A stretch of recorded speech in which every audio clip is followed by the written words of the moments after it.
The number is 1845. That's the year England passed a law requiring every county to build a public lunatic asylum, not as a choice, not as a suggestion, but as a legal mandate. Within 40 years, the asylum population grew from under 10,000 to over 90,000. The stated reason? Compassion. The mechanism? Confinement without trial, without appeal, without a defined path out. A doctor's signature was enough.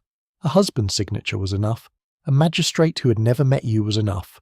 And somehow this is not what we mean when we talk about the history of medicine. The official story begins with genuine suffering.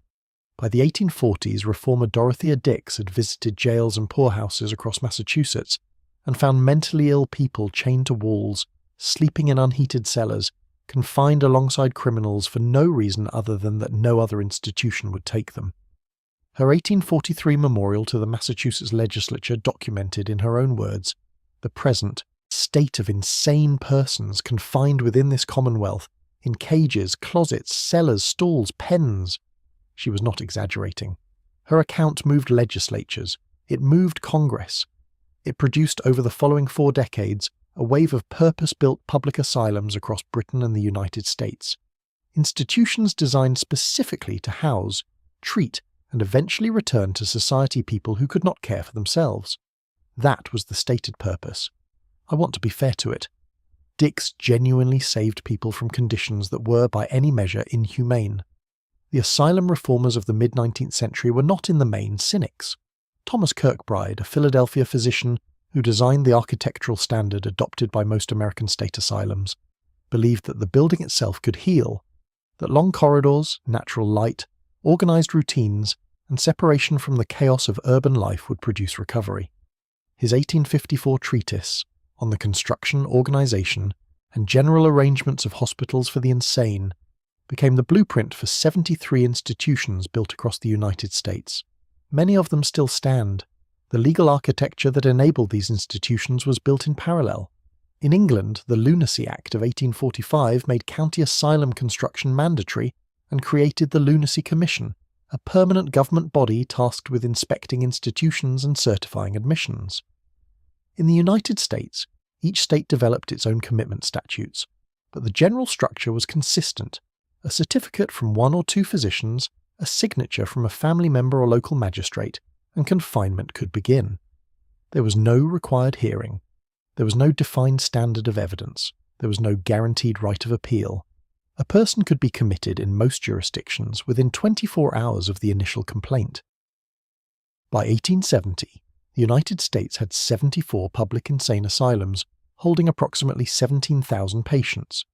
By 1890, that number had grown to 140 institutions holding 74,000. By 1904, a federal census of the insane counted 150,000 people confined in state institutions across the country. That is a 9-fold increase in 34 years. The population of the United States roughly doubled in the same period. The asylum population grew at more than 4 times the rate of the general population. Now, here is where I will be fair to the official narrative. Some portion of that growth reflects genuine progress.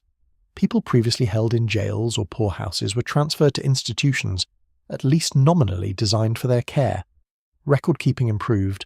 Diagnoses that had gone unrecorded were now formally documented.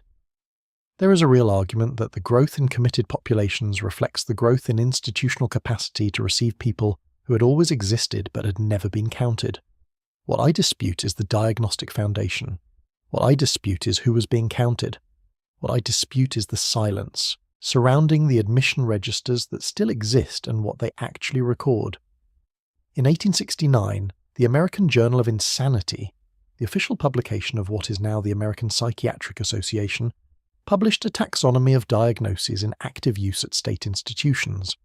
Among them, moral insanity, defined as a disordered relationship to social convention without any identifiable break from reality. Masturbatory insanity, listed as a primary diagnosis in admission registers at institutions in New York, Ohio, and Illinois.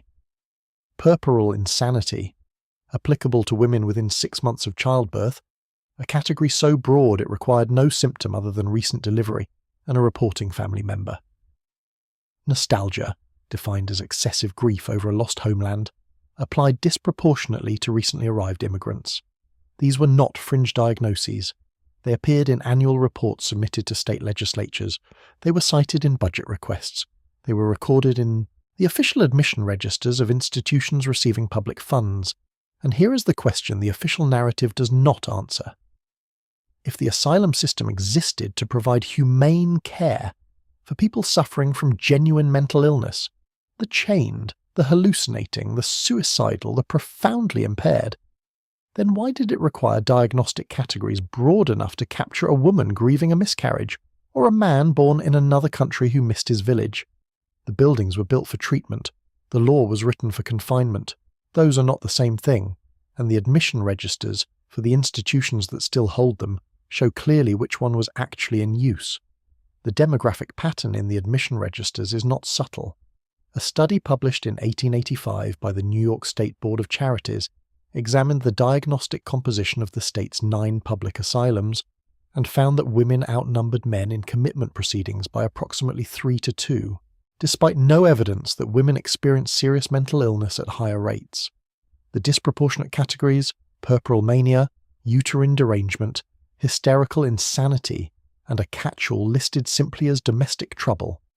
That last entry appeared in the admission records of the Utica State Lunatic Asylum in 152 separate cases between 1870 and 1890. The column for cause of insanity read, domestic trouble. No further documentation was required. Elizabeth Packard's case is the one that still doesn't leave me alone. In 1860, her husband Theophilus Packard, a Calvinist minister in Manteno, Illinois, had her committed to the Jacksonville State Hospital for the insane. She was 44 years old. Her stated offense, publicly disagreeing with her husband's theological views in an adult Bible study class. Under Illinois law at the time, a husband could commit a wife without a medical certificate and without a sanity hearing. The asylum superintendent, Dr. Andrew McFarland, admitted her. She spent 3 years confined inside. Upon her release, her husband locked her in a room in their house and declared her still insane. She petitioned for a jury trial in 1864. The jury deliberated 7 minutes before declaring her sane. She spent the next decade lobbying state legislatures to require jury trials before commitment. By 1874, she had passed protective legislation in 6 states. Packard's case was documented because she survived, litigated, and published. The cases that were not documented because the committed person had no family advocate, no legal access, no literacy, no English, those cases exist only as entries in the admission registers. Entries that, in many institutions, remain restricted to this day. And here is where the pattern expands beyond a single country. Between 1867 and 1914, the British Lunacy Commission certified a parallel expansion of asylum populations across England and Wales. The total confined population rose from 27,000 in 1850 to over 100,000 by 1900. Researchers examining the Surrey County Asylum admission records from 1870 to 1890, records that are among the most intact surviving in Britain, found that 34% of women admitted had no documented psychotic symptom. Their admission categories included excitement, melancholia, and a diagnosis appearing in 41 separate cases described only as unsatisfactory home circumstances, same decades, same diagnostic elasticity, same populations, same institutional silence. 2 countries, 1 architecture. Where were the independent reviews? Where was the required second opinion from a physician with no institutional interest in the patient's admission? In England, the Lunacy Commission was charged with inspection, but inspectors visited institutions, not individual patients. A patient once admitted had no guaranteed right to petition for examination. Discharge required the certifying physician's approval, a family member's written request, or a magistrate's order. If the family had initiated the commitment, they could simply not request discharge. Some patients waited years, some waited decades. The Surrey records document 23 individuals admitted before 1870 who died in confinement, never discharged. The archive itself tells part of the story. The Utica State Lunatic Asylum, one of the largest institutions in the United States, sealed its patient case files in 1973 under New York State mental hygiene law. Researchers may access aggregate statistics, Individual case files require a court order. The files of patients admitted before 1900, patients dead for over a century, whose descendants have no other genealogical record, are classified under the same privacy statute as living patients. That legal argument has never been challenged. That is the record gap, not a fire, not flood damage, not 19th century bureaucratic sloppiness. A statute passed in 1973, applied retroactively to records more than 100 years, old, that keeps the detailed evidence of who was committed and why, and on whose authority, behind an institutional wall that still does not open. Now let me tell you what the admission process actually looked like for the people entering those buildings. When a patient arrived at a Kirkbride plan asylum, the architectural standard used by 73 American institutions, the first procedure was classification. Patients were separated by sex, by perceived severity, and by what the admissions officer recorded as social class. They were bathed, their clothing removed and replaced with institutional dress, and their personal effects inventoried and held by the institution. Admission registers required the patient's name, age, occupation, birthplace, and religion. Many institutions added a column for nativity of parents. Irish, German, Italian. These appear in the nativity columns of American asylum registers at rates between 2 and 4 times their share of the general population. The patient's name, once entered, was the institution's. Transfers between facilities used case numbers, not names. If a patient died in confinement, the death record listed the institution, not the family address. The family was notified, if the institution had a current address, by letter. The legal language used to commit people deserves its own examination because the words chosen were not accidental. Feeble-mindedness entered American institutional vocabulary in the 1870s and became a formal diagnostic category by the 1890s. It did not describe psychosis. As defined in the 1895 proceedings of the National Conference of Charities and Correction, feeble-mindedness encompassed persons who are capable of earning their own living under favourable circumstances, but are incapable of competing in the struggle for existence. That definition could apply to a significant portion of any population under economic pressure. Between 1900 and 1920, it was the primary, admission diagnosis at 14 state institutions. Moral imbecile appeared in the revised statutes of Indiana in 1907 as a legally committable category. Its formal definition: any person who from an early age displays some permanent mental defect coupled with strong vicious or criminal propensities on which punishment has had little deterrent effect. The word punishment implies prior contact with the criminal justice system. The statute did not require it. A family member's written testimony of vicious propensities was sufficient. Indiana used this category to commit 237 people in its first 5 years. Drapetomania was formally proposed in 1851 by Samuel Cartwright, a Louisiana physician, in a paper published in the New Orleans Medical and Surgical Journal. He described it as a mental illness afflicting enslaved people who sought to escape captivity. The American Journal of Insanity reviewed the paper without rejection. These 3 terms share one structural feature. None describes a break from reality. None describes suffering that the diagnosed person would themselves report. All describe behaviour that was inconvenient or threatening to someone else. The diagnostic categories were not descriptions of internal experience. They were legal instruments for removal. That is the thread connecting the Victorian asylum to the present day. The mechanisms were renamed, not ended. The United States today operates under a civil commitment framework in all 50 states. The core structure is consistent.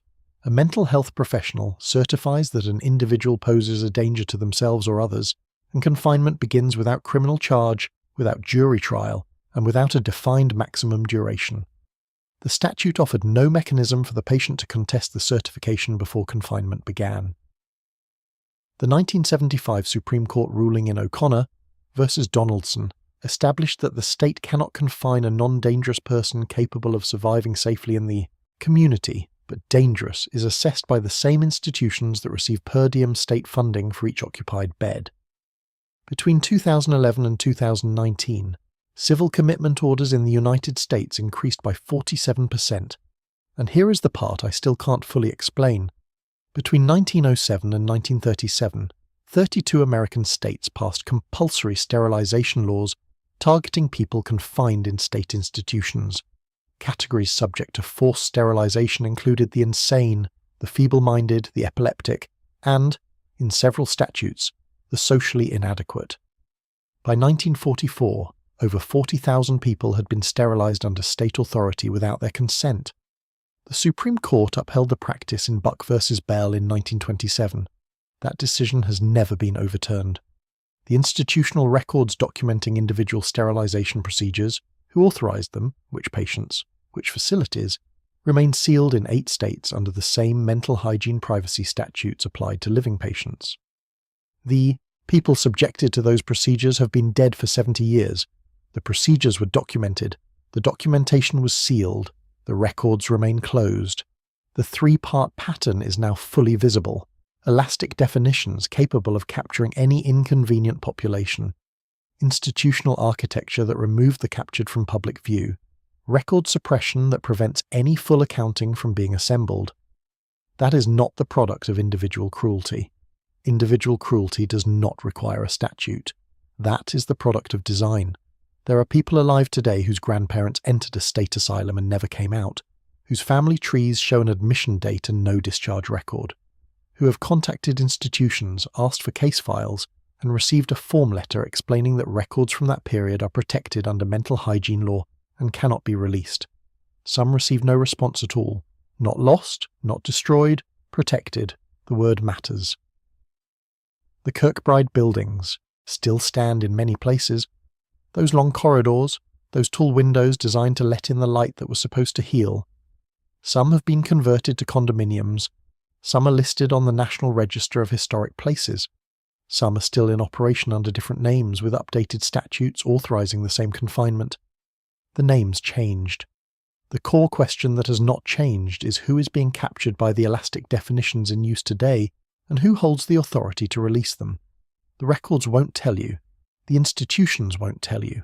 But somewhere there is a family with a gap in their history that stops at an admission date, and a sealed file in an institution's archive holding the rest of the story, protected by a law that has never been challenged and may never be.